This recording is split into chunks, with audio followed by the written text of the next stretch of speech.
साथियों, जय भीम, नमो बुद्धाय। आज हम लोग बात करेंगे इस वीडियो में गुलामगिरी प्रस्तावना का अगला पार्ट, जिसमें आज की शुरुआत हम करेंगे। दिनकर जी की पंक्तियां हैं, कितना प्रासंगिक है आज भी। उन्होंने अपनी पुस्तक कुरुक्षेत्र में कुछ पंक्तियां लिखी हुई हैं, तो उनका मैं पढ़ता हूं। स्वत्व मांगने से न मिले संघात पाप हो जाए, स्वत्व मांगने से न मिले संघात पाप हो जाए, बोलो धर्मराज शोषित वे जिए या मिट जाएं। ये दिनकर जी कहते हैं पंक्तियों में, और कहते हैं न्यायोचित अधिकार मांगने से न मिले तो लड़के तेजस्वी छीनते समर को जीत के या मर के। किसने कहा पाप है समुचित तो स्वत्व प्राप्त हित लड़ना, उठा न्याय का खड़ग समर में अभय मारना मरना।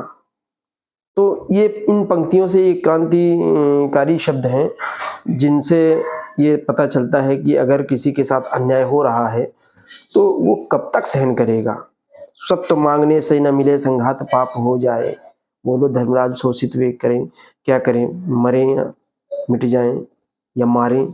तो इस तरह की बात कर रहे हैं। तो इन्हीं शब्दों के साथ हम आधुनिक इतिहास के अब तक के ज्ञात भारतीय इतिहास के पन्नों में महामना ज्योतिबा फूले जी, जिन्होंने ब्राह्मणी व्यवस्था के जो ऐसे ग्रंथों की विचारों का पोस्टमार्टम किया उन्होंने कि जिनसे एक मनुष्य वर्ग को, मनुष्य के एक विशेष खास वर्ग को हर चीज से वंचित रखा गया। तो उन्होंने इस पुस्तक में बताया है और बताने की कोशिश की है कि देवत्व का कॉन्सेप्ट पकड़ा के किस प्रकार उनको उनके अधिकारों से वंचित करके एक वर्ग को, एक बहुसंख्यक वर्ग को कुछ लोगों ने कैसे उनको बेवकूफ बना के धर्म पकड़ा दिया और उनको धार्मिक व्यवस्था कह दी। तो इसमें आगे हम लोग पिछली वीडियो में बात कर चुके थे, उसी के आगे चलते हैं कि प्रसंग चल रहा था कि ब्राह्मण धर्म का जो एक पदाधिकारी था परशुराम, तो उसने क्षत्रियों को किस तरह विनाश किया और उनके विनाश के बाद, उनको नष्ट करने के बाद, मृत्यु दे देने के बाद उनकी पत्नियों और उनकी पत्नियों से जो संतानें उत्पन्न हुई या उत्पत्ति होने की संभावना थी, तो उनको किस प्रकार विनष्ट किया, ये प्रसंग चल रहा था। तो इस तरह ब्राह्मण पुरोहितों के पूर्वज अधिकारी परशुराम ने सैकड़ों क्षत्रियों को जान से मारकर उनके बीवी बच्चों के भयंकर बुरे हाल किए, और उसी को आज के जो ब्राह्मण हैं उन्होंने शूद्राति शूद्रों का सर्वशक्तिमान परमेश्वर सारी सृष्टि का निर्माता कहने के लिए कहा है। ये बड़े आश्चर्य की बात है कि देखिए, जहां पर एक व्यक्ति जिस समुदाय को परेशान कर रहा है, हतोत्साहित कर रहा है, उसको हर तरह से नष्ट करने का उपाय कर रहा है और पीछे नष्ट कर चुका है, उसकी हत्या करता है, सारी चीजें उसकी नष्ट कर रहा है, तो उसको एक धर्म के रूप में, एक देवता के रूप में प्रतिस्थापित ही नहीं किया गया, बल्कि मानने के लिए विवश किया जा रहा है। और ऐसा नहीं है, बहुत से लोग मान भी रहे हैं। तो ये कहीं ना कहीं उनकी अज्ञानता का प्रतीक है, और निश्चित रूप से वो अज्ञान है। अगर वो जान जाएं तो ऐसा नहीं करेंगे। तो वही गुलामगिरी के माध्यम से महात्मा ज्योतिबा फुले बताते हैं कि अब तक के ज्ञात इतिहास में जो लिखित रूप से साक्ष्य मिलते हैं, उनमें गुलामगिरी बहुत ही प्रमुख पुस्तक है, जो 1873 में पहली बार प्रकाशित हुई थी। और उस समय जो वर्चस्वशाली और ब्राह्मणी व्यवस्था को बनाए रखने के लिए जो प्रयास करते रहे होंगे या कर रहे थे, उन्होंने अंग्रेजी सरकार के समक्ष इस ग्रंथ के प्रति शिकायत दर्ज करवाई, और अंग्रेजों के शासन में जो भी चीजें उन्होंने उठाई हों, जैसे भी इस ग्रंथ को पाबंदी लगवाई।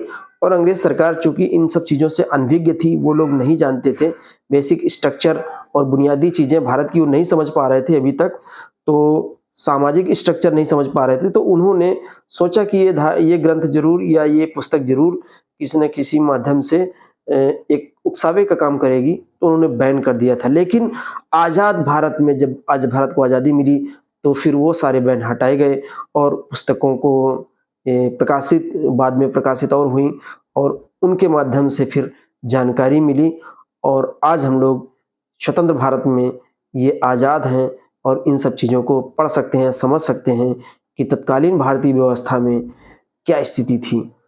तो वही हम लोग बात करेंगे कि जान से मारकर उनके बीवी बच्चों को, यानी क्षत्रियों को, जो वैसे तो क्षत्रिय होता नहीं था कोई, जो पहले जानकारी मिली है।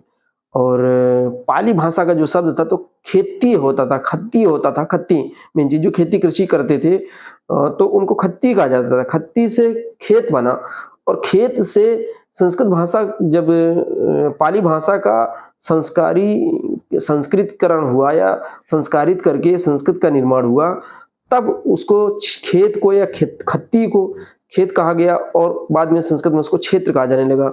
और क्षेत्र से फिर जो कृषि और भूमि से जुड़े हुए व्यक्ति थे उनको क्षत्रिय कहा जाने लगा, और फिर बाद में ये सारी चीजें जुड़ी। तो हम इस चीज को याद रखेंगे कि खेत नहीं पहले होता था, खत्ती होता था, कृषि से जुड़े हुए लोग, और खेत से या खत्ती से खेत बना, खेत क्षेत्र बना, और क्षेत्र से क्षत्रिय बना। तो वही जान से मारकर उनके बीवी बच्चों के भयंकर बुरे हाल किए, और उसी को आज के ब्राह्मणों ने शूद्रादि अति शूद्रों का सर्वशक्तिमान परमेश्वर, सारी सृष्टि का निर्माता कहने के लिए कहा है। यह कितने बड़े आश्चर्य की बात है कि परशुराम के पश्चात ब्राह्मणों ने इन्हें कम परेशान नहीं किया होगा। निश्चित रूप से उन्होंने अपनी ओर से जितना सताया जा सकता है उतना सताने की कोई कसर बाकी नहीं छोड़ी होगी। उन्होंने घृणा से इन लोगों में से अधिकांश लोगों के भयंकर बुरे हाल किए। उन्हें इनमें से कुछ लोगों को इमारतों भवनों के नींव में जिंदा गाड़ देने में कोई आनाकानी नहीं की होगी। इस बारे में इस ग्रंथ में लिखा गया है। यानी ज्योतिबा साहब ने ये बात बताने का प्रयास किया कि परशुराम के इतना अत्याचार और तांडव करने के बाद भी जो ब्राह्मण लोग रहे होंगे, उन्होंने कोई अच्छी स्थिति बाद में नहीं की होगी। उन्होंने भी इस भय को बरकरार रखने के लिए और अपनी व्यवस्था को बनाए रखने के लिए बहुत सारे हथकंडे अपनाए। ब्राह्मणों ने इन लोगों को इतना नीच समझा था कि किसी समय कोई शूद्र नदी के किनारे अपने कपड़े धो रहा हो और इत्तेफाक से वहां यदि कोई ब्राह्मण आ जाए तो उस शूद्र को अपने सभी कपड़े समेटकर बहुत दूर, जहां से ब्राह्मण के तन पर पानी का एक मामूली कतरा भी मुड़ने की कोई संभावना ना हो, ऐसे पानी के बहाव के नीचे की ओर जाना पड़ता था, और वो वहां नीचे की ओर जाके काम करे, अपना कपड़े धोए, जो भी नहाना करता। अगर तब भी ये संभावना हो कि पानी का एक कतरा भी उस ब्राह्मण की तरफ आ गया है या उसको संदेह भी हो जाए, तो वो जो चीज पाता था उस चीज को फेंक के मार देता था, और उसका सिर पे मार देता था। सिर उसका लहूलुहान हो जाता था, सिर फट जाता था, वो बेहोशी की हालत में वहीं गिर जाता था, और फिर जब होश हवास आता था तो उठता था, और बिना किसी से शिकायत किए हुए वो अपने काम में लग जाता था या फिर घर को चला जाता था। वो कहीं कह नहीं सकता था। स्थिति ये थी।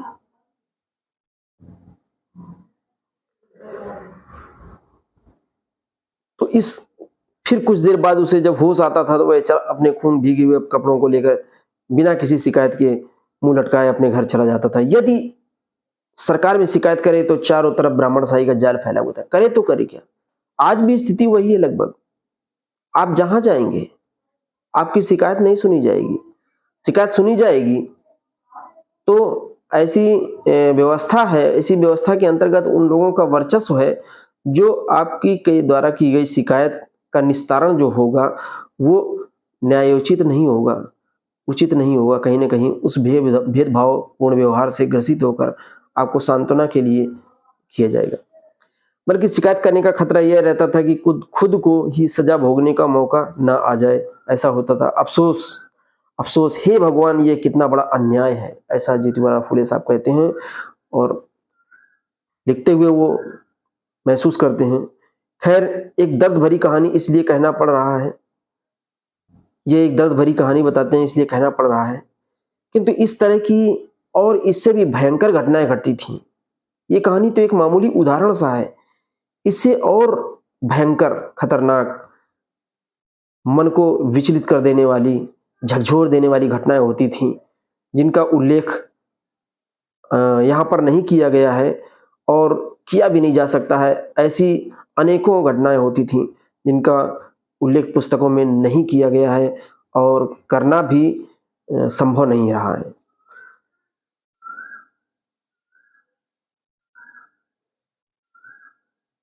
ब्राह्मणवादी राज्यों में शूद्रादि अतिशूद्रों को व्यापार वाणिज्य के लिए या अन्य किसी काम के लिए घूमना हो तो बड़ी कठिनाइयों का मुकाबला करना पड़ता था। बड़ी कठिनाइयाँ बर्दाश्त करनी पड़ती थीं। इनके सामने मुसीबतों का तांता लग जाता था। उसमें भी एकदम सुबह के समय तो बहुत भारी दिक्कतें खड़ी हो जाती थीं। एक कहावत मैंने भी सुनी है और कहा जाता है कि चमार या तो आधी रात को चलता है या ठीक दोपहर में चलता है। और दोस्तों, ये बात सत्य है। वो बात सुनी सुनाई नहीं, एकदम कटु सत्य है, जो बात महात्मा ज्योतिबा फुले ने इस पुस्तक के माध्यम से बताने का प्रयास भी किया है और इसी कारण से वो चीज़ हम लोगों ने सुन पाए। तो इस पुस्तक में दर्ज की उन्होंने कि ऐसे समय में शायद कोई शूद्र रास्ते से जा रहा हो और सामने से किसी ब्राह्मण की सवारी आ रही हो, यह देखकर उस ब्राह्मण पर अपनी छाया ना पड़े, इस डर से कंपित होकर उसको पल दो पल अपना समय फिजूल बर्बाद करके रास्ते में कहीं किनारे एक जगह बैठ जाना पड़ता था। वो रास्ते में अपने काम से जा रहा हो और देख ले कि ब्राह्मण कोई आ रहा है या उसकी सवारी आ रही है, तो उसको रास्ता छोड़ के कहीं कोने में जाके बैठ जाना पड़ता था। नजर भी ना पड़े, परछाई भी ना पड़े। इसलिए फिर उस ब्राह्मण के चले जाने के बाद उसको अपने काम के लिए निकलना पड़ता था। मान लीजिए कभी कभार बगैर ख्याल के उसकी छाया उस ब्राह्मण पर पड़ी तो ब्राह्मण तुरंत क्रोधित होकर चंड बन जाता था और उस शूद्र को मरते दम तक पीटता रहता था और उसी वक्त नदी पर जाकर स्नान कर लेता था। मतलब स्थिति यह थी कि अगर बाय द वे कोई शूद्र या अति शूद्र वहां से निकला और निकलने के बाद उसका ख्याल ही नहीं गया कि कोई वहां से ब्राह्मण आ रहा है या कोई ब्राह्मण की सवारी आ रही है या कोई उच्च कुलीन व्यक्ति आ रहा है, तो ध्यान नहीं दे पाता था। और इस स्थिति में अगर वो ब्राह्मण की छाया, उसकी छाया ब्राह्मण पर पड़ गई तो वो ब्राह्मण क्रोधित हो जाता था, एकदम चंड हो जाता था, एकदम शैतान बन जाता था वो। और वो उसको पीटता था, तब तक पीटता था जब तक वो लहूलुहान ना हो जाए, उसका जीना भर जाए, तब तक पीटता था और इसके बाद तुरंत जाके वो गंगा में स्नान करता था। ये स्थिति थी कि वो अशुद्ध हो जाता था, छू लेने से, परछाई पड़ जाने से अशुद्ध मान लेता था अपने आप को। शूद्रों में से कई लोगों को या कई जातियों को रास्ते पर थूकने की मनाही थी, इसलिए उन शूद्रों को ब्राह्मणों की बस्तियों से गुजरना पड़ा तो अपने साथ थूकने के लिए मिट्टी के पात्र या बर्तन को रखना पड़ता था। मान लीजिए कि उसकी थूक जमीन पर पड़ गई और उसको ब्राह्मण पंडा ने देख लिया तो उस शूद्र के दिन भर गए। अब तो उसको कहना ही क्या, अब उसके साथ क्या होगा वो कल्पना भी नहीं कर सकता। तो अब उसकी खैर नहीं। इस तरह ये लोग यानी शूद्रादि अतिशूद्र जातियां अनगिनत मुसीबतों को सहते सहते मटिया मेट हो गए। लेकिन अब हमें इसी बात का इंतजार है कि लोग इस नरक से भी बदतर जीवन से कब मुक्त होते हैं। जैसे किसी व्यक्ति ने बहुत दिनों तक जेल के अंदर अपनी जिंदगी गुजार दी हो, वह कैदी अपने साथी मित्रों से, बीवी बच्चों से, भाई बहनों से मिलने के लिए या स्वतंत्र रूप से आजाद पंछी की तरह घूमने के लिए बड़ी उत्सुकता से जेल से मुक्त होने के लिए के दिन का इंतजार करता है। ठीक उसी तरह का इंतजार इन लोगों को भी बेसब्री से था।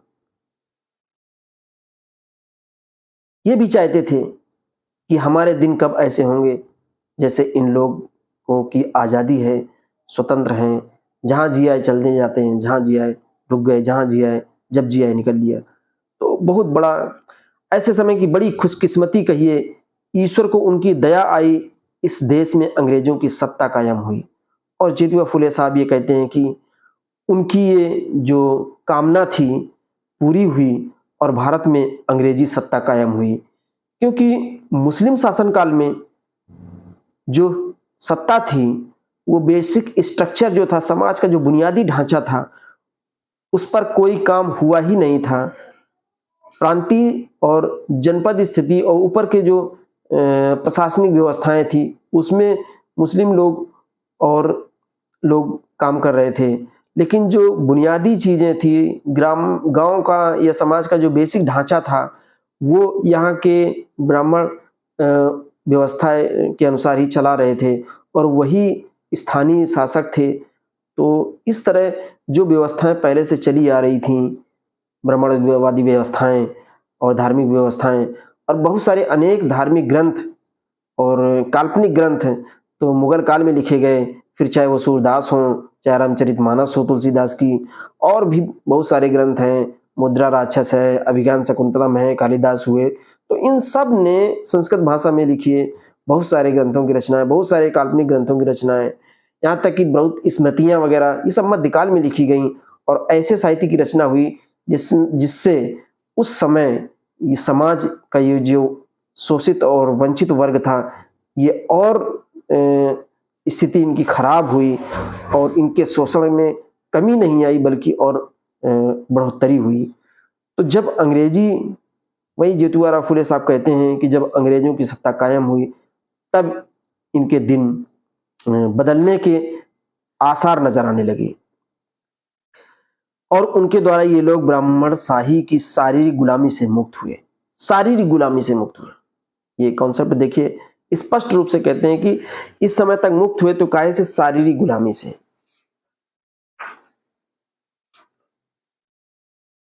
शारीरिक गुलामी से मुक्त हुए थे, मानसिक गुलामी से नहीं। इसलिए ये लोग अंग्रेजी राजसत्ता का शुक्रिया अदा करते हैं। जो शूद्र और अतिशूद्र हैं, वो अंग्रेजी सरकार का शुक्रिया अदा करते हैं, उनके लिए कृतज्ञ हैं, क्योंकि उनकी जब सत्ता यहाँ कायम हुई तो उनको शारीरिक गुलामी से मुक्ति मिली। ये लोग अंग्रेजों के इन उपकारों को कभी भूलेंगे नहीं। उन्होंने इन्हें आज सैकड़ों साल से चली आ रही ब्राह्मण शाही की गुलामी की फौलादी जंजीरों को तोड़ करके मुक्ति की राह दिखाई। उन्होंने इनके बीवी बच्चों को सुख के दिन दिखाए। यदि वे यहाँ ना आते तो ब्राह्मण शाही ने उन्हें कभी सम्मान और स्वतंत्रता की जिंदगी न गुजारने दी होती। इस बात पर कोई शायद इस तरह का संदेह उठा सकता है कि आज ब्राह्मणों की तुलना में शूद्रादि अतिशूद्रों की संख्या करीबन 10 गुना ज्यादा है, फिर भी ब्राह्मणों ने शूद्रादि अतिशूद्रों को कैसे मटियामेट कैसे कर दिया? यह सवाल उठा सकते हैं आज लोग कि इनकी संख्या ब्राह्मण शाही जो थे या ब्राह्मणों की जो संख्या थी उनसे 10 गुना अधिक है। अगर वो 10 हैं तो ये 100 हैं, तो ऐसा हुआ कैसे? कैसे क्या गुलाम बना लिया? इस बात का जवाब है कि बुद्धिमान चतुर आदमी उस अज्ञानी लोगों के दिलो दिमाग को अपने पास गिरवी रख सकता है। इसका जवाब देते हुए ज्योतिबा साहब लिखते हैं कि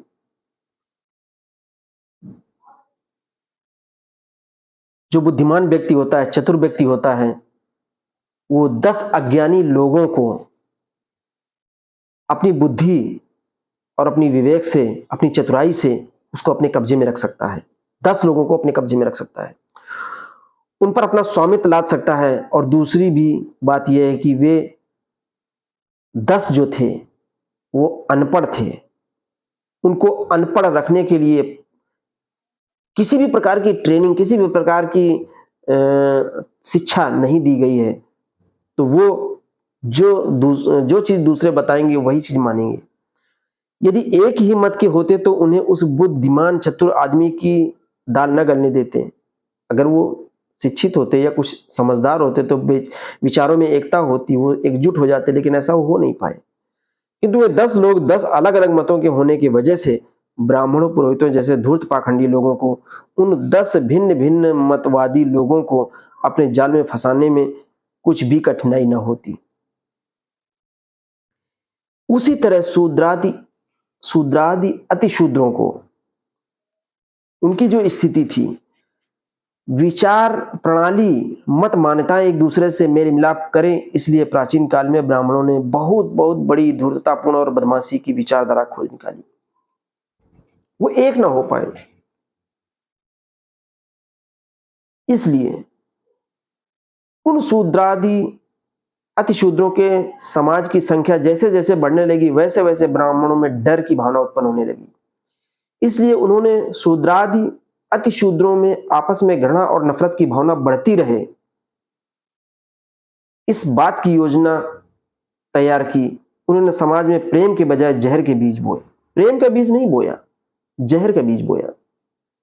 इसमें उनकी चाल यह थी कि यदि शूद्र आदि और अतिशूद्र समाज आपस में लड़ते झगड़ते रहेंगे, तब कहीं यहां अपने टिके रहने की बुनियाद जो है मजबूत रहेगी, और हमेशा हमेशा के लिए वे लोग वंश परंपरा से अपनी और अपने वंशजों की गुलामी में रहकर हम लोगों को बगैर मेहनत के, उनके पसीने से प्राप्त कमाई पर बगैर किसी रोक टोक के गुलछर्रे उड़ाने का मौका मिलेगा। अपनी इस चाल विचारधारा को कामयाबी देने के लिए जाति भेद के फौलादी जहरीली दीवारें खड़ी करके उन्होंने इसके समर्थन में अपने जाति स्वार्थ सिद्धि के लिए कई ग्रंथ लिखे। सबसे बड़ा कॉन्सेप्ट यह है कि किसी भी व्यक्ति के दिमाग को अगर बदलना है तो उसके विचारों में परिवर्तन करना बहुत जरूरी है।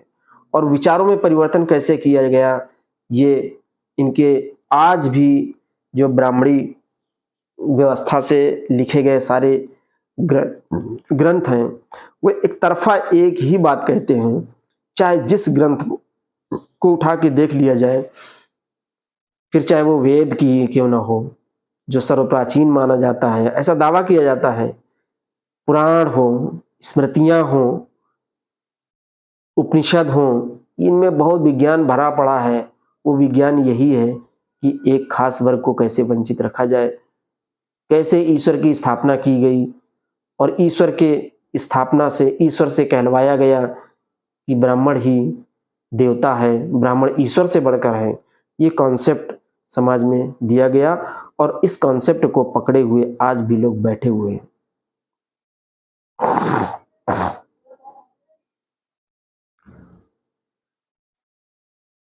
उन्होंने इन ग्रंथों के माध्यम से अपनी बातों को अज्ञानी लोगों के दिलो दिमाग पर पत्थर की लकीर की तरह लिख दिया।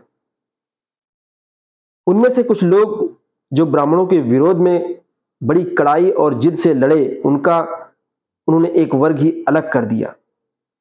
उनसे पूरी तरह बदला चुकाने के लिए उनको और उनकी जो बाद की संतान होंगी, उनको उन्हीं लोगों ने, मतलब फिलहाल जिनको माली, कुणबी, कुर्मी आदि कहा जाता है, उन्हें एक दूसरे को छूना नहीं चाहिए। ब्राह्मण पंडा पुरोहितों ने एक तरह की जहरीली बातें उनके दिलो दिमाग में भर दी। जब यह हुआ तब इसका परिणाम यह हुआ कि उनका आपसी मेल मिलाप बंद हो गया और वे लोग अनाज के एक एक दाने के लिए मोहताज हो गए। दोस्तों, कुछ चीज मैं महसूस करता था जब मैंने इतिहास पढ़ा और इतिहास में विषमतावादी कॉन्सेप्ट को देखा और समझा, तो चूंकि मैं भी एक वंचित और दलित समाज में मेरा जन्म हुआ, तो मैंने इस चीज को महसूस किया कि एक खास वर्ग को अनटचेबल की श्रेणी में क्यों रखा गया। उसका कारण ही यही है कि जो सबसे ज्यादा विरोध करता है, प्रतिरोध करता है, तो जब सत्ता में बैठे लोग उसी तरह दमन भी करते हैं। तो सच्चाई ये है कि आज के जो दबे कुचले और वंचित कहे जाने वाले, अनटचेबल्स कहे, अछूत कहे जाने वाले, अतिशूद्र कहे जाने वाले जो लोग हैं, उन्होंने इनका जो विरोध किया बड़ी मुखरता से किया, और यही परिणाम है आज कि उनको अनटचेबल की स्थिति में, यानी देखना तक नहीं पसंद किया उनको, उनकी परछाई तक ये समझ गए कि जब हम इनको देखेंगे ही नहीं, वो हमारे रास्ते में भी नहीं आएंगे, हमसे इतनी दूरी बनाए रखेंगे तो इनसे हमको खतरा ही नहीं रहेगा। तो ये कॉन्सेप्ट दिया गया कि जिससे ज़्यादा खतरा है, हम लोग यही करते हैं, हर व्यक्ति यही करता है कि जिससे ज़्यादा खतरा होता है, उसको क्या करता है, उससे दूरी बना के रखता है। तो ये जो कॉन्सेप्ट दिया कि उनको छूना ही नहीं है, ये चीज़ हो गई। तो ये चीज़ मैं महसूस करता हूँ। इसलिए उन लोगों को जीने के लिए मरे हुए जानवरों का मांस मजबूर होकर खाना पड़ा। वो खुशी से नहीं खा रहे थे, मजबूरी में खा रहे थे। उनके इस आचार व्यवहार को देखकर समाज के शूद्र, जो बहुत ही अहंकार से अपने आप को माली, कुणबी, सुनार, दर्जी, लुहार, बढ़ई, तेली, कुर्मी आदि बड़ी-बड़ी संज्ञाएं लगाते हैं, क्योंकि वे लोग केवल इस प्रकार का व्यवसाय करते हैं। कहने का मतलब यह है कि वे ही लोग, अपने पूर्वज एक ही घराने के होते भी आपस में लड़ते झगड़ते हैं और एक दूसरे को नीच समझते हैं। इन सब लोगों के पूर्वज स्वदेश के ब्राह्मणों से बड़ी जिद से, बड़ी निर्भयता से लड़ते रहे। इसका परिणाम यह हुआ कि ब्राह्मणों ने इन सबको समाज के निचले स्तर पर लाकर रख दिया और दर दर का भिखारी बना दिया। लेकिन अफसोस यह है कि इसका रहस्य किसी की समझ में नहीं आ रहा है। ज्योतिराव गोविंदराव फुले साहब ये सारी घटनाओं का उल्लेख करते हुए बाद में उनको अफसोस भी इस बात का होता है कि ये चीज समझ में किसी को नहीं आ रही है। दोस्तों, ये आज भी वही है, समझ में किसी को नहीं आ रहा है। जो समझ पा रहा है, बोल रहा है, उसके साथ जुल्म और ज्यादती होती है। बाकी लोग आंखें देखते हुए, आंखें खोलते हुए देखते रहते हैं और वो इस बात का जश्न मनाते हैं कि देखिए, लीडर बनने की कोशिश कर रहा था और आज उसके साथ जुल्म शोषण होता है तो हंस के टाल देते हैं। अगला नंबर उनका आएगा और आता है, तब वो समझ पाते हैं। फिर क्या समय बीत जाता है। ज्योतिबा साहब के साथ ऐसा हुआ। उन्होंने इस चीज को समझने की कोशिश की और उन्होंने तत्कालीन व्यवस्था को परिवर्तन करने के लिए पूरी शक्ति झोंक दी और चूल्हे हिला दी। अब तक के ज्ञात इतिहास में वास्तव में जिस तरह उन्होंने पोस्टमार्टम किया है ब्राह्मणी साहित्य का, पिछले ज्ञात इतिहास में, भारत के इतिहास में जितना भी आज तक का इतिहास ज्ञात है, इसके पहले किसी भी महापुरुष ने इस तरह ब्राह्मण ग्रंथ का पोस्टमार्टम नहीं किया जिस तरह उन्होंने किया है। इसलिए ये लोग ब्राह्मण पंडा पुरोहितों के बहकावे में आकर आपस में नफरत करना सीख गए। अफसोस करते हैं, ये लोग भगवान की निगाह में कितने बड़े अपराधी हैं, ऐसा महसूस करते हैं ज्योतिबा साहब कि वास्तव में सृष्टिकर्ता सर्वशक्तिमान भगवान अगर है तो इनके द्वारा किए गए ऐसे कृत्य को, ऐसे कर्म को, जो अपने ही लोगों के द्वारा किए गए संघर्ष को जो उनके लिए किया गया है, उनके साथ ना खड़े होकर उनकी हंसी उड़ाते हैं, उनकी टांग खिंचाई करते हैं और फिर जाके जब उनके साथ होता है तब ये महसूस करते हैं, तो ऐसे ईश्वर उनको कैसे माफ करेगा। इन सब का आपस में इतना बड़ा नजदीकी संबंध होने पर भी किसी त्योहार को ये उनके दरवाजे पर दूर से ही पका पकाया भोजन मांगने के लिए आते हैं और तो वे लोग उनको नफरत की निगाह से देखते हैं और कभी कभी तो हाथ में डंडा लेकर इन्हें मारने के लिए भी दौड़ते हैं। खैर, इस तरह जिन लोगों ने ब्राह्मण पंडा पुरोहित से जिस जिस तरह से संघर्ष किया, उनसे उन्होंने उनके अनुसार उनको जातियों में बांटकर एक तरह से सजा सुना दी। दोस्तों, यहाँ पर जो ज्योतिबा साहब कहते हैं, उनका जो जाति विभाजन का जो कॉन्सेप्ट समझ में मैं समझ पा रहा हूं, वो ये कहने का प्रयास कर रहे हैं कि जो जातियों में श्रेष्ठता की बात है, तो इस लिहाज से उन्होंने जातियों में बांटा, यानी छूत, अछूत, अंत्यज, ये सब ऐसे वर्गों में बांटा जो जितना ज्यादा उनके लिए विरोध के बनकर खड़ा हुआ, वो उतना ही ज्यादा निम्न जाति का माना गया और आज माना जाता है। सीधा सीधा क्लेम करते हैं ज्योतिबा साहब ये कि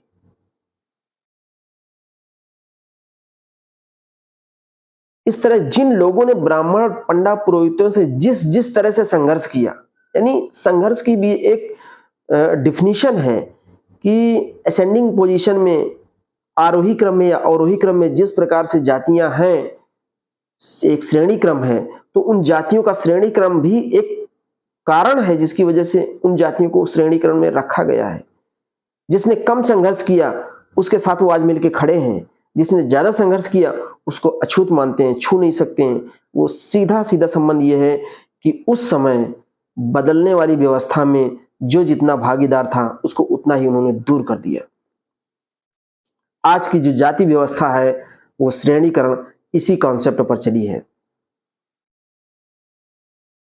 आज के जो अछूत कहे जाने वाले हैं, भारत के इतिहास में, प्राचीन भारत के इतिहास में जिसको अंत्यज कहा गया है, वो उनका प्रबल विरोधी है। उसने उतनी ही ज्यादा प्रखरता से विरोध किया, इसलिए उसको उसकी परछाई से तक वो परहेज करते हैं। सच्चाई ये है दोस्तों।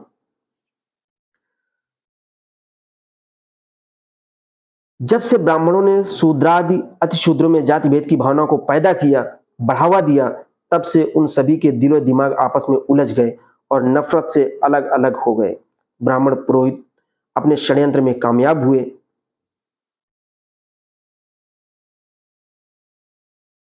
उनको अपना मनचाहा व्यवहार करने की पूरी स्वतंत्रता मिल गई। इस बारे में एक कहावत प्रसिद्ध है कि दोनों का झगड़ा और तीसरे का लाभ। सही बात है कि जो लोग जब आपस में लड़ते हैं तो तीसरा फायदा उठाता है। सीधा बात यही हो गई कि यहाँ का जो मूल निवासी बहुजन बहुसंख्यक लोग थे वो आपस में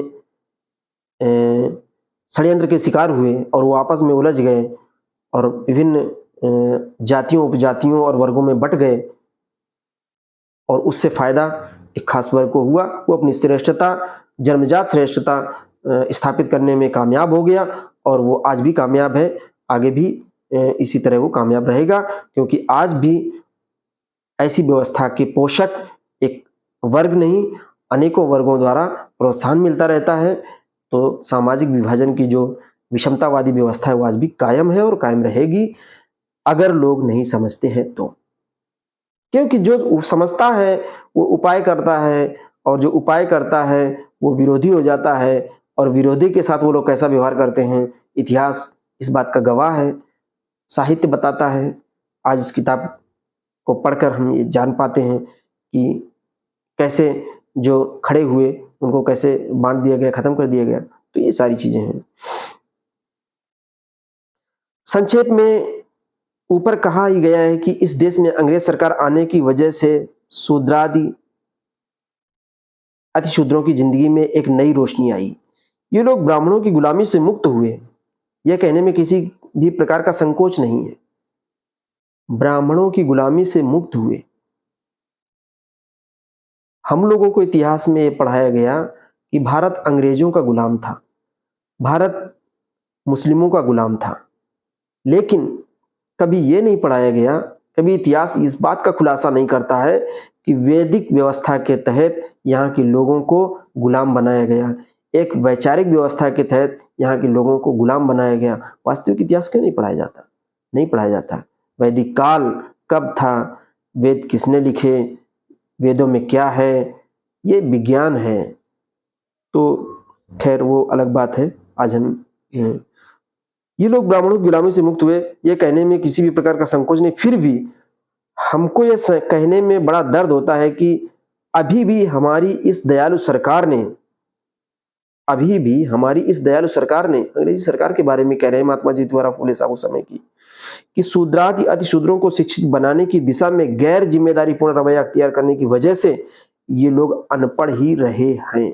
यानी अंग्रेजी सरकार स्थापित हो गई थी और स्थापित होने के बाद इन्होंने जो प्रयास किया, तो उस प्रयास से उनको गुलामी की आजादी तो मिलने लगी, लेकिन शिक्षा जो एक बहुत बड़ा कॉन्सेप्ट था, जो उनको आगे बढ़ने के लिए प्रोग्रेस करने में महत्व देता, आगे बढ़ाता, तो उसके लिए कह रहे हैं कि ये लोग शिक्षित पढ़े लिखे न बन जाने की वजह से ब्राह्मणों के नकली पाखंडी धर्म ग्रंथों के, शास्त्र पुराणों के अंधभक्त बनकर मन से, दिलो दिमाग से गुलाम ही रहे। इसलिए उन्हें सरकार के पास जाकर कुछ फरियाद करके न्याय मांगने का उचित कुछ आधार ही नहीं रहा। अब आधार रहता तो कैसे रहता? क्योंकि उन्होंने उन ग्रंथों को महत्व दिया, उन ग्रंथों को अपना धार्मिक ग्रंथ मान लिया, जिन ग्रंथों के माध्यम से उनको वो चीजें थोपी गई उनके दिलो दिमाग में कि तुम्हारे साथ भेदभाव होगा, तुम्हारे साथ ऐसा ही होगा और तुम्हारी ये नियत ही है, तुम्हें ये ऐसा ही झेलना पड़ेगा। तो वो कहीं क्लेम भी नहीं कर सकते, कहीं शिकायत भी नहीं कर सकते कि हमको इसकी वजह से प्रताड़ना मिल रही है। यही कह रहे हैं कि इसलिए उन्हें सरकार के पास जाकर कुछ फरियाद करके न्याय मांगने का कुछ आधार ही नहीं रहा। ब्राह्मण, पंडा, पुरोहित लोग अंग्रेज सरकार और उन सभी जाति के लोगों के पारिवारिक और सरकारी कामों में कितनी लूट खसोट कर खाते हैं, गुलछर्रे उड़ाते हैं, इस बात की ओर हमारी अंग्रेज सरकार का अभी तक कोई ध्यान ही नहीं गया। बताते हैं कि अंग्रेजी सरकार में भी ब्राह्मण, पंडा, पुरोहित जो उनके शासन सत्ता में सीधे जुड़े हुए लोग थे, ब्राह्मण, पंडा, पुरोहित, तो कितनी सरकारी कामों में पैसे की कितनी लूट खसोट करते थे, एक तरह से घूस लेते थे और उन पैसों से वो गुलछर्रे उड़ाते थे। इससे भी अंग्रेजी सरकार अनभिज्ञ थी, अनजान थी, उसको नहीं पता था।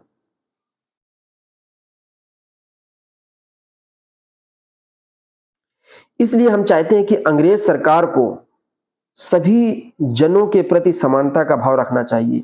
देखिए ज्योतिबा साहब यहाँ पर अंग्रेजी सरकार को उस समय, जिस समय ये पुस्तक उन्होंने 1873 के पहले उन्होंने लिखी होगी, उस समय इन सब चीजों को समझ पा रहे थे और वो लिख रहे थे कि अंग्रेज सरकार भी ये नहीं देख पा रही है कि ब्राह्मण लोग, पंडा, पुरोहित लोग सरकार में रहकर अंग्रेजी सरकार के साथ मिलकर कितनी लूट खसोट कर रहे हैं, घूस ले रहे हैं और गुलछर्रे उड़ा रहे हैं और समाज का एक तबका, खास वर्ग, एक ऐसे वर्ग को वंचित किए हुए हैं, उसके ऊपर धार्मिक विश्वास, अंधविश्वास ऐसे थोपे हुए हैं जिसकी वजह से वो लोग आगे बढ़ने की सोच भी नहीं सकते हैं। शारीरिक गुलामी से मुक्त हो चुके थे, उनको शारीरिक रूप से गुलामी से मुक्त होना मिल गया था, लेकिन मानसिक रूप से जो उनकी गुलामी थी वो नहीं जा रही थी।